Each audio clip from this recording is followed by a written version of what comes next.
Este tema y nos vamos a meter en una situación, esto ocurrió en Moreno, ustedes saben que siempre tratamos acá en el programa, más allá de sacarnos una sonrisa, también contarles lo que está pasando, que es grave. Digo, entender que en esta cuarentena ciertas personas hayan terminado vandalizando una ambulancia en pleno hospital, ahí en la zona de Moreno, es bochornoso. Quiero que escuchen y presten atención a lo que nos va a contar nuestro compañero Marcelo Pinto, todo este episodio que ha sido bastante grave. Marce, querido, ¿cómo te va? Buen día.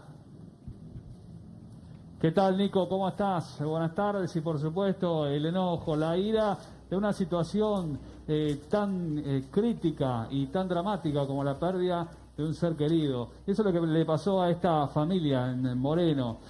Una decena de hermanos, una familia enorme que pierde a Eva, sí, la madre de 10 hijos, 75 años, que el domingo se sintió mal, que uno de sus hijos la trajo a este hospital, el Hospital de la Vega de Moreno, porque estaba convulsionando. Claro, ingresó a la guardia. En la guardia la recibieron como lo hacen con cualquier paciente. Lo cierto es que la gravedad de su caso, un ACV isquémico, es decir, un derrame cerebral, hizo que Eva tuviera que quedarse internada aquí.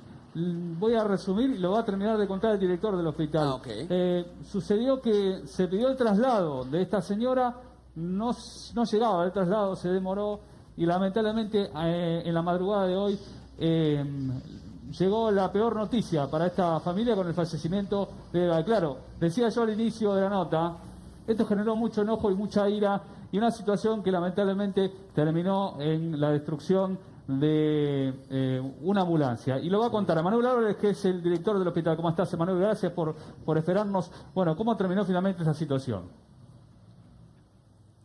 Bueno, ¿qué tal? Buenas tardes a todos y a todas.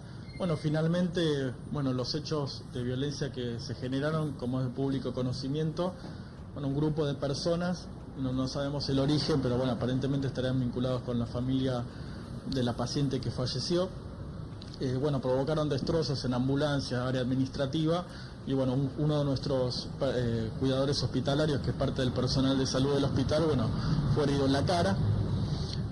Todo esto, como bien contaste, fue de alguna manera consecuencia del fallecimiento de una mujer de 75 años que había ingresado el domingo a las 23 horas con un diagnóstico de un accidente cerebrovascular que necesitó inmediatamente una intubación, y asistencia respiratoria mecánica, que lamentablemente, una paciente muy compleja en su cuadro clínico, fue evolucionando mal en el área de críticos del servicio de emergencia. Y finalmente hoy a la hora de 6:47 falleció en el hospital y no se la pudo salvar. En ese momento o minutos antes había llegado la ambulancia de traslado de su obra social. Okay. Por supuesto, ni bien ingresó la paciente, se solicita la derivación, pero lo importante a decir es que más allá de la derivación, la mujer recibió atención en todo momento que necesitaba. Lamentablemente, como dijiste, a veces sufrir la pérdida de un ser querido hace difícil también entender y se generan estas situaciones. Nico, te escucha el doctor Álvarez. Sí, ¿qué tal, doctor? Buen día, Nicolás Magaldi acá lo saluda. Preguntarle primero por la preocupación, ¿no? Entendemos que hoy en día los ánimos están caldeados, la atención es diferente, todos los protocolos que se deben cumplir en los hospitales son diferentes, son distintos. Ahora, ¿cómo desencadena esto en este episodio violento de agarrársela con la ambulancia y romper esto? ¿Es común que pasen estas cosas en el hospital, allí en la zona de Moreno? ¿Faltaba seguridad? ¿Faltaba vigilancia? ¿Cómo pudo haberse descontrolado tanto la situación? En realidad no es la primera vez que ocurre un hecho de violencia ni en este hospital ni en otros lugares. Es algo lamentablemente cada vez más frecuente en muchos hospitales de todos los distritos. Incluso se ve un crecimiento de la violencia a nivel mundial en el área de salud, que tiene distintos causantes. En este caso, por ejemplo, estamos hablando de una situación que la llevaron adelante entre 8 y 10 personas por lo menos, que no se pueden identificar. Y entonces en esa situación, frente a este caso, por ejemplo, si bien siempre es necesario que haya presencia policial, seguridad...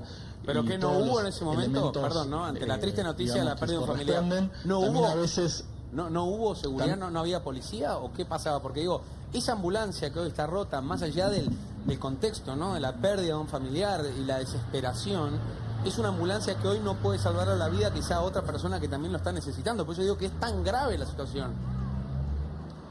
No, por supuesto, la situación es muy grave. Y bueno, te decía que a veces pasa que aunque haya personal de seguridad, haya 1 o 2 oficiales, igual a veces estos hechos ocurren igual. Emanuel, te hago una Personal pregunta. policial del Ministerio de Seguridad. Sí. No, quería preguntarte más allá de, bueno, del dolor de estas personas con esto que hicieron injustificado, ¿se sabe cuál era su enojo? ¿Hay algo que ellos pudieron decir de por qué reaccionaron de esta manera? Sí, insisto con esto. La comunicación formal del equipo de la Guardia era generalmente con 1 o 2 familiares con la que se venía teniendo comunicación y se le venía explicando, digamos, el cuadro de la paciente a medida que iba sucediendo las horas, y además se le... Se cortó el móvil. Bueno, vení para acá. Esto es lo grave, ¿no? También, él decía que pasa en muchos hospitales. ¿Suele pasar este tema? Sí, digamos, es muy difícil. Yo siempre digo, mira, cuando uno se convierte en nuestro caso en pediatra, sí, y se le funde en la piel, cuando tenés que abrir esa puerta y decirle a una mamá, a un papá que su hijo falleció. Ese es el momento más crítico de tu profesión. Y a partir de ese momento no te olvidas de nada. Lo que pasa es que esas cosas generan muchas veces violencia, muchas veces. Y muchas veces pasa también que cuando vos pones personal de seguridad o algún uniformado, eso por ahí recrudece más la violencia. Por eso muchas veces esto se evalúa en muchas oportunidades. Bueno, pero es lo que decía recién, ¿no? Cómo una ambulancia después puede terminar de esta manera. Miren.